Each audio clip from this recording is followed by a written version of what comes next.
muito obrigado, ó Deus, pela vida, ó Deus, do teu filho, que se dispõe, ó Deus, diante do Senhor, a estar aqui conosco, ó Deus, compartilhando aquilo que o Senhor tem falado ao coração dele.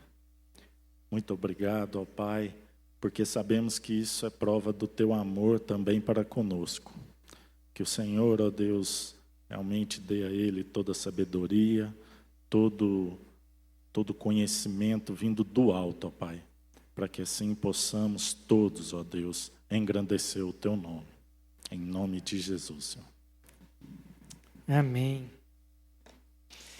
Amém. Mas nós estamos lá dentro do Sermão do Monte, nós estamos no capítulo 6, e hoje a gente vai trabalhar a partir do verso de número 19. Então, se você quiser abrir aí o texto para a gente acompanhar junto, Mateus 6, 19. Não acumulem para vocês tesouros na terra, onde a traça e a ferrugem destroem, e onde os ladrões arrombam e furtam. Mas acumulem para vocês tesouros no céu, onde a traça e a ferrugem não destroem, e onde os ladrões não roubam, não arrombam, nem furtam. Pois onde estiver o seu tesouro, aí também estará o seu coração. Os olhos são a candeia do corpo. Se os seus olhos forem bons, todo o seu corpo será cheio de luz. Mas, se os seus olhos forem maus, todo o seu corpo será cheio de trevas. Portanto, se a luz que está dentro de você são trevas, que tremendas trevas são. Ninguém pode servir a dois senhores, pois odiará um e amará o outro, ou se dedicará a um e desprezará o outro. Vocês não podem servir a Deus e ao dinheiro. Amém? A primeira parte do capítulo 6, aí de Mateus, fala da nossa vida particular, da nossa vida pessoal com Deus, do lugar, de ir para o lugar secreto, de entrarmos em oração, do jejum. Então, a primeira parte do texto do capítulo 6 de Mateus é bem introspectivo, né? Fala muito da sua percepção de Deus, da sua relação de intimidade com Deus. Mas, a partir de agora, ele começa a falar de coisas que são exteriores ou para fora, que tem a ver com os nossos negócios, que tem a ver com a nossa vida pública, com aquilo que está acontecendo ao nosso redor. A maneira como nós nos relacionamos com o dinheiro, a maneira como nós vivemos os desafios e as preocupações naturais da vida. Uma das questões interessantes é que parece ser uma virada de página, né? Eu estava olhando para dentro, para essas coisas, e agora eu vou olhar para fora. Mas quando a gente começa a entender todo o sermão, a gente vai percebendo o quê? Que Jesus não está aqui fazendo uma divisão. Aqui você trata assim e aqui você trata assado, né? Mas sim, Jesus faz essas divisões de forma muito mais por uma questão didática do que por uma questão realmente de divisão de percepções. Tá? Então, o que a gente vai perceber no texto a partir de agora é que Jesus não muda o foco de todo o contexto, porque todo o Sermão do Monte tem uma proposta. É a proposta de como é que o cristão vive, se relaciona se relaciona com Deus, com as pessoas, com as coisas, e todas essas coisas fazem parte de quantos pacotes? Muitos? Não. Tudo isso faz parte de um único pacote, de uma maneira de viver. E aí, então, Jesus subdivide isso apenas para facilitar o nosso entendimento e o nosso discernimento, porque, na verdade, tudo isso está fundamentado numa única base. E essa base parte do princípio que nós vivemos dentro de uma contracultura, certo? Uma contracultura cristã. Inclusive, um dos livros básicos, o qual nós estamos usando aqui, de John Stott, a tradução do livro em português, uma das versões é Contracultura Cristã, é o título do livro, né? Então, agora nós vamos entrar numa questão que nos fascina tremendamente, que é ambição. A ambição. A ambição do mundo brilha nos nossos olhos, né? E é lógico que cada um de nós tem o olhar, né, ou o brilho nos olhos para coisas diferentes. Às vezes um homem, quando vê um carrão, né, uma Ferrari, né? É muito comum você ver, às vezes passa uma Ferrari e tem lá alguém, um homem geralmente, fazendo uma selfie. Raramente você vai ver uma mulher fazendo isso, certo? Mas em compensação, quando é uma roupa, quando é uma joia, um perfume, um sapato, né? Aí a coisa muda de figura, porque aí elas é que ficam, né? Tanto é que a gente tem aí as famosas blogueiras. O que as blogueiras fazem? O que elas fazem? Por princípio, nada, né? Elas só usam e influenciam. Só isso. E influenciam muito. Eu não tinha noção disso até pouco tempo atrás. E aí, mas por quê? Porque nós estamos num mundo extremamente voltado para o materialismo. E aqui o nosso texto lido aqui, vai tratar exatamente da ambição do cristão, ou como deve ser a ambição do cristão. E a gente vai perceber que o cristão só tem duas opções na vida. Ele não tem uma terceira opção ou uma opção mediana. Ou ele tem uma opção ou ele tem outra opção que ele pode escolher. E aí, Jesus aqui nos ensina a comparar essas coisas e sermos sábios na nossa escolha. Primeira coisa é que ele fala que nós somos acumuladores, né? O texto diz o quê? Não acumulem para vocês tesouro na terra. E depois diz, mas acumulem para vocês tesouros no céu. Ou seja, nós vamos acumular de qualquer jeito, né? Então, a questão não é acumular. Mas sim, o quê? Como? E principalmente, onde? É interessante que nós somos naturalmente acumuladores. E aí, o que Jesus está chamando a nossa atenção é como nós estamos acumulando. Se você chegar para qualquer homem de negócio e falar assim, eu tenho 2 negócios, 2 opções de negócio para você. Um, extremamente estável, seguro, sem risco e com lucro garantido. E eu tenho um outro, com muitos riscos, o lucro não é garantido, aliás, a probabilidade de fracasso é gigante. E eu queria que você então escolhesse qual dos dois negócios você quer fazer. Nem precisa ser homem de negócio para tomar uma decisão dessa, né? Mas o que o nosso texto está dizendo é que nós vivemos como nécios, como estúpidos.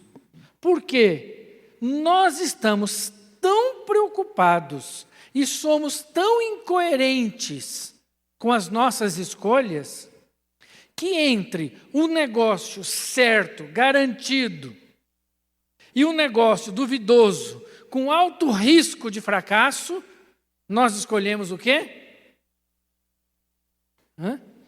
O de alto risco de fracasso. Porque todas as vezes que nós estamos extremamente preocupados em acumular para nós tesouros na terra, o que o texto está dizendo que vai acontecer provavelmente com esse tesouro? A traça vai pegar, a ferrugem vai comer e os ladrões vão roubar. É interessante isso, porque todo mundo sabe disso, não sabe? Mas quando você vai conversar com as pessoas, o que as pessoas pensam? Não, mas eu preciso me prevenir, me resguardar. Eu preciso ter uma reserva. É pecado isso, queridos? É errado isso? É errado guardar no verão para ter o que comer no inverno? Aliás, a Bíblia fala, se você não entendeu isso, vai aprender com as formigas. Não é isso que a Bíblia fala? O que ele quer dizer com isso, então? O que é essa proposta de acumular na terra? A questão aqui não é do princípio da preservação e do cuidado familiar. Sabe qual é a questão aqui? Não acumulem para quem? O texto diz? Para você. É incrível como a palavra de Deus é perfeita. Porque a proposta aqui, o problema aqui, não é acumular. Mas sim, aonde está o meu coração em acumular? A gente vai ver daqui a pouco uma história, lá do Antigo Testamento, que eu vou ler para vocês, que fala exatamente disso.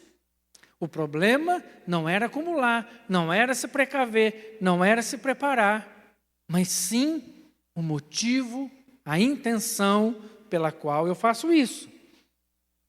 Se a questão é, eu vou me preparar porque eu tenho medo do futuro, em quem eu estou depositando a minha confiança? Em mim mesmo. E, na verdade, quando a gente fica tentando acumular, a gente está tentando o quê? Não depender daquele que provê todas as coisas. Então, a gente fica tentando acumular para que eu esteja garantido, independentemente daquele que é provedor sobre todas as coisas. E isso gera no meu coração o quê? Gera no meu coração um sentimento de independência. E aí é que está o problema. E é por isso que o texto fala, não acumulei para vocês. Se a segurança da nossa vida está na força do nosso braço, o que é que vai acontecer? Seremos, muito provavelmente, frustrados. porque o nosso braço vai vacilar um dia. A nossa força, uma hora, vai falhar. As coisas vão sair do nosso controle. Situações vão acontecer que vão fazer a gente perder o controle disso. E aí, então o que a gente vai ter que entender? Que aquilo que eu vou guardar é para quem? O que eu vou guardar é para quem? Para todo mundo. Quem é todo mundo? O corpo. Quem é o corpo? É a família. Ora, e aí quando a gente está falando de família, de novo, nós não estamos falando de parente. Quando a Bíblia fala de família, ela não trata de parente. Quem são os nossos parentes? Pode falar aqui, nós estamos um pouquinho, a gente pode falar, gente. Pai, mãe e filhos. Quem é a nossa família? O corpo. Que corpo? De Cristo. Então é o seguinte, quando Jesus vai instituir a ceia, e aí Paulo lá em Coríntios dá uma série de questões sobre discernir o corpo, né? Não tome a ceia sem discernir o corpo. Ontem, vocês perderam, acho que não tinha ninguém de vocês aqui, é só a Claudinha, né? A aula da escola de liderança do Ministério Sal da Terra, que acontece aqui uma vez por mês. Na aula de ontem, o Ariovaldo Júnior deu uma aula para nós sobre exatamente esse ponto, discernir o corpo. E o que ele nos mostrou lá, que é o grande desafio e o grande pecado sobre o qual a gente comete quando a gente come a ceia, pensando em matar a nossa fome, é quando eu faço isso sem entender aonde eu estou inserido, sem entender que eu faço parte de um corpo. Então, a principal função da ceia não é comer, e sim repartir. E sim dividir. Então, tudo aquilo que eu tenho, tudo aquilo que eu acumulo, pensando na família, eu estou entesourando de forma eterna. E aí, a palavra de Deus fala, pode acumular. Pode acumular. O Paulo Júnior fala muito sobre isso, né? Que o pessoal de vez em quando vira e fala assim, não, pastor, comprei um carro e eu queria que o senhor fosse lá ungir o carro. Ou comprei uma casa, eu queria que o senhor fosse lá ungir minha casa. E o Paulo Júnior fala assim, beleza, vamos lá, né? Só que é o seguinte, sabe o que significa ungir seu carro? Que é o seguinte, que esse carro deixou de ser seu, meu amigo. Esse carro agora é da família. Sabe quando eu vou ungir sua casa? Essa casa agora não é mais sua. É uma casa da família. Você quer ungir seu filho? Apresentar seu filho aqui na frente? Sabe o que isso significa? Que esse seu filho não é mais seu. Porque o seu filho agora é da família. E aí, é isso que a palavra de Deus está dizendo para a gente, que aquilo que nós temos que acumular, a gente tem que acumular de forma a ser incorruptível. Porque tudo aquilo que eu acumulo sem pensar em mim, mas pensando na família, então isso é eterno. E aí o texto continua dizendo, pois onde estiver o seu tesouro, aí também estará o seu coração. Tudo que nós fizermos aqui podem ter consequências apenas temporais. Mas tudo que nós fizermos aqui pode também ter consequências eternas. Qual é a diferença? Não é o que fazemos, mas sim como fazemos. Quais são as intenções do nosso coração? Hoje lá em casa nós amanhecemos com um presente. Um dia assim, interessante, no mínimo.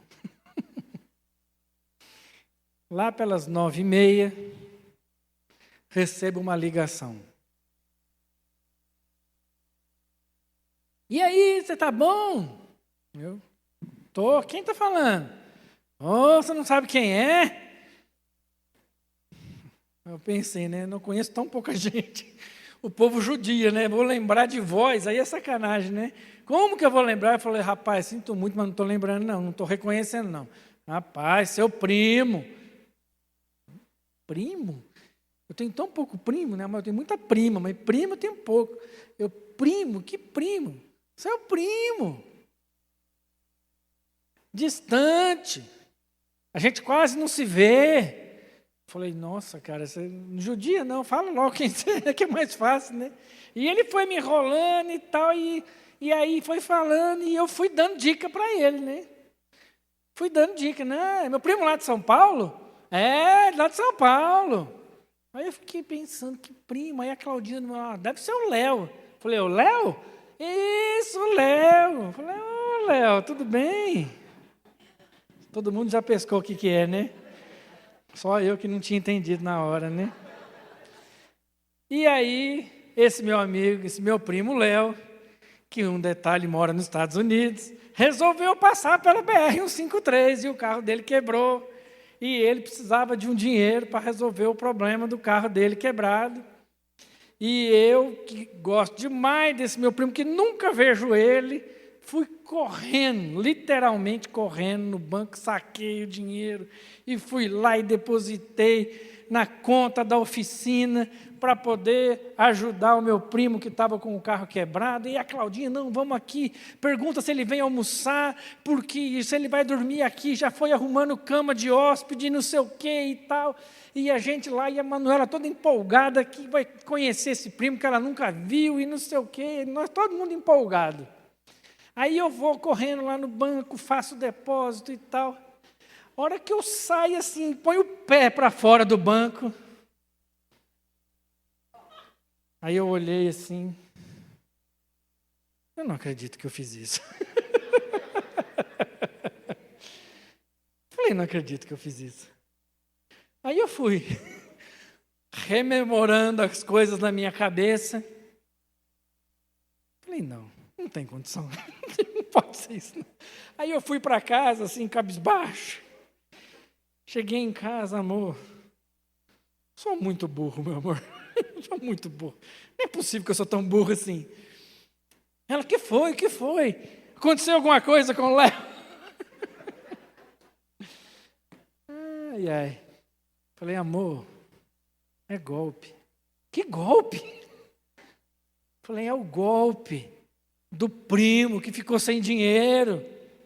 Ai, meu Deus do céu, e agora? Aí, graças a Deus, Deus nos dá mulheres, né? Ela, vamos correr lá na lotérica, que foi na lotérica, é sempre na lotérica, né, que eles pedem para fazer isso, em dinheiro. Vamos lá na lotérica para poder... Falei, não, isso aí já foi, né? Não, mas vamos lá. Falei, então tá bom, então vamos. Aí nós chegamos na lotérica, a menina da lotérica corre numa agência, porque o dinheiro demora de 30 a 40 minutos para cá entrar na conta. Corre lá que o gerente tem como bloquear. E eu fui correndo para a agência, aí o cara bloqueou lá e descobrimos que a agência é uma agência aqui no Novo Mundo, né? E você vê como a gente é bobo, né?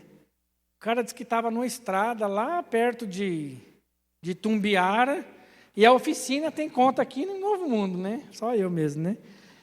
E aí corri lá no Novo Mundo, mas conseguimos bloquear o dinheiro.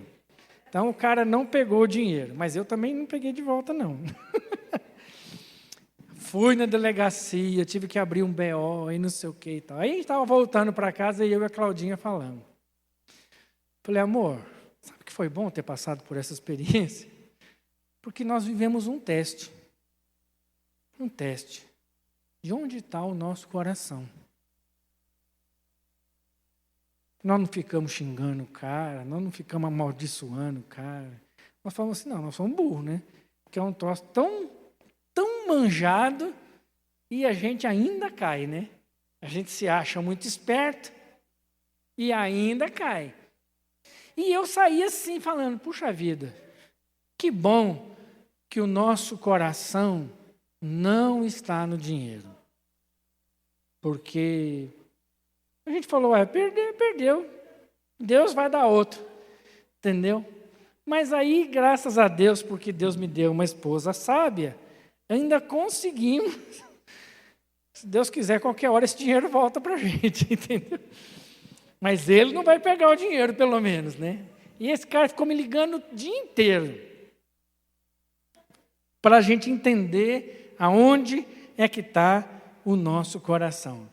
E para continuar no nosso texto, nosso tempo está acabando, o texto continua. Os olhos são a candeia do corpo. Se os seus olhos forem bons, todo o seu corpo será cheio de luz.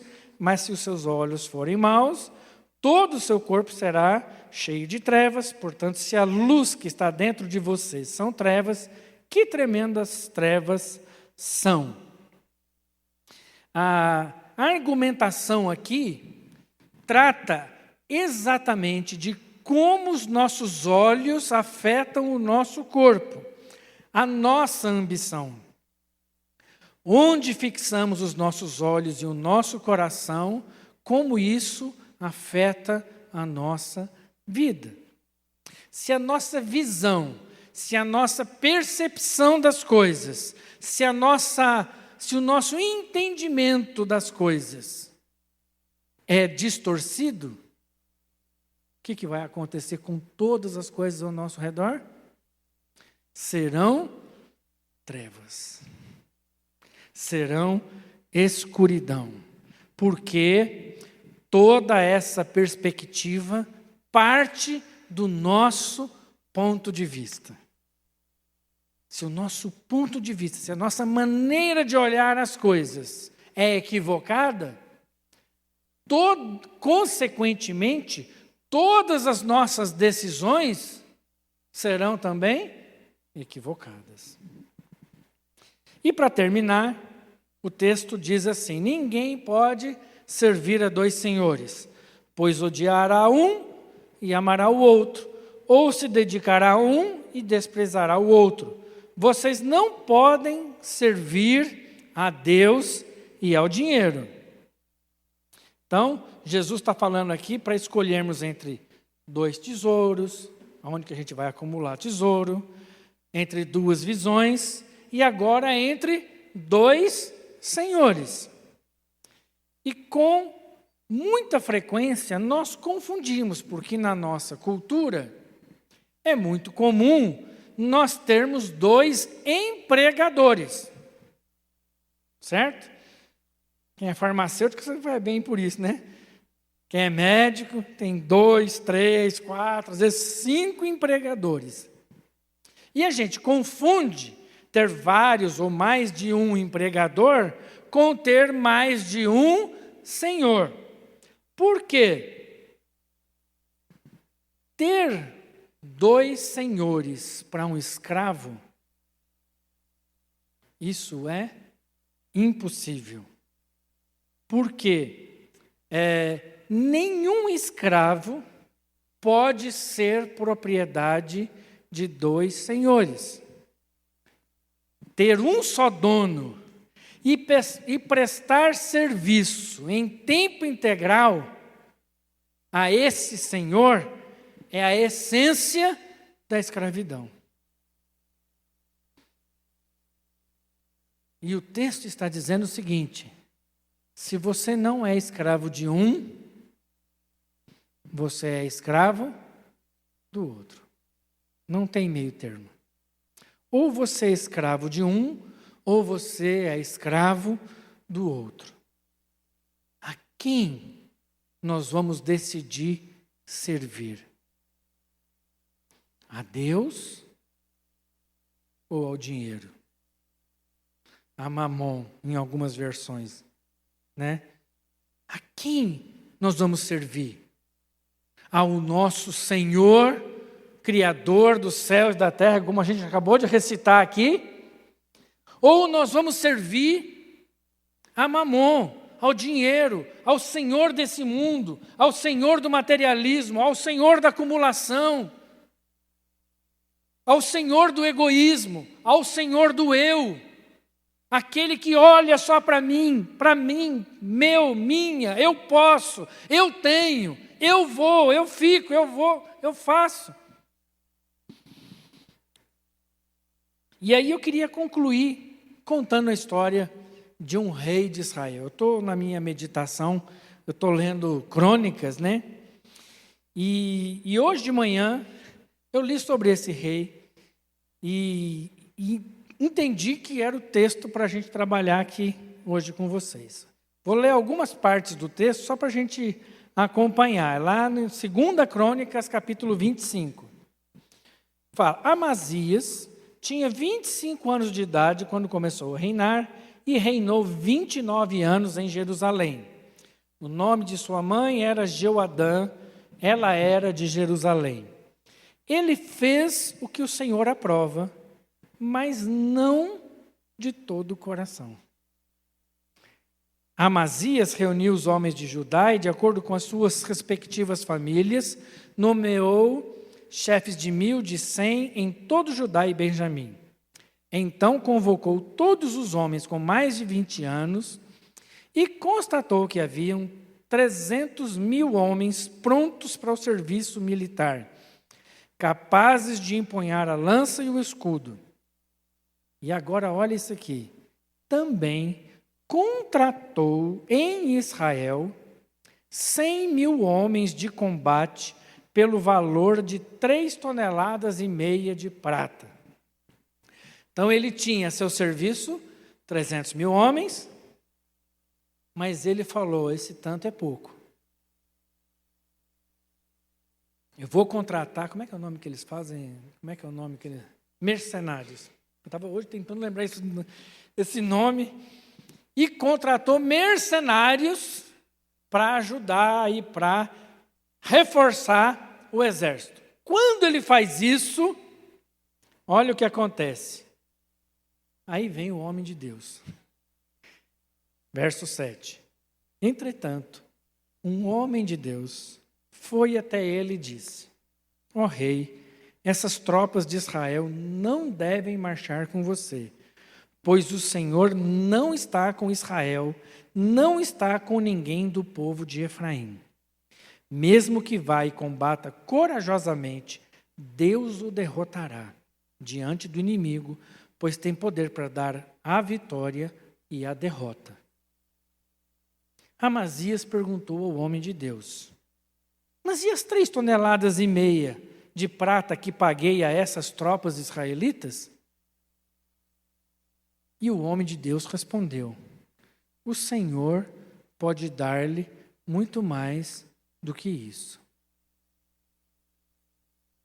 Então Amazias mandou de volta os soldados de Efraim, e eles ficaram furiosos com Judá e foram embora indignados. Amazias encheu-se de coragem e conduziu o seu exército até o Vale do Sal, onde matou 10.000 homens de Seir. Quantos homens ele tinha mesmo?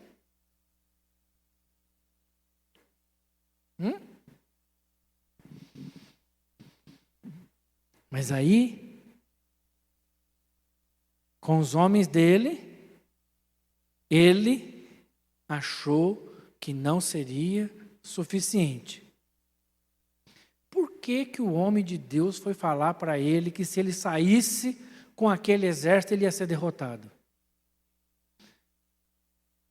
Por quê? Porque ele contratou mercenários? Porque ele contratou reforços? Deus conhece as intenções do coração. O problema dele não estava nos reforços. O problema dele é que ele não confiava que Deus poderia livrar dos inimigos. E então, ele pede reforços. E o texto lá para frente, a gente vai ver que ele é derrotado.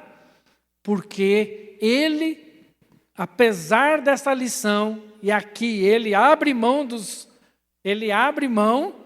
mercenários e vence, e o profeta diz para ele: quem é que vai dar a vitória ou a derrota? São os mercenários? Não, é Deus que vai dar. E depois o rei fala: mas eu já paguei para eles. E o profeta, o homem de Deus, diz o quê? Você acha que o que você perdeu hoje, Deus não pode te dar de novo? Foi hoje de manhã, quando eu passei por isso, eu liguei para o meu pai. A primeira coisa que o meu pai falou para mim: meu filho, fica tranquilo. Deus vai te dar de novo. E eu tinha acabado de ler esse texto. E aí eu falei: puxa vida, é Deus falando comigo. Sabe, queridos, na nossa vida, é Deus que dá a vitória. É Deus que gera os recursos. É Deus que nos sustenta em cada momento. E o que nós precisamos é depositar a nossa confiança completamente nele.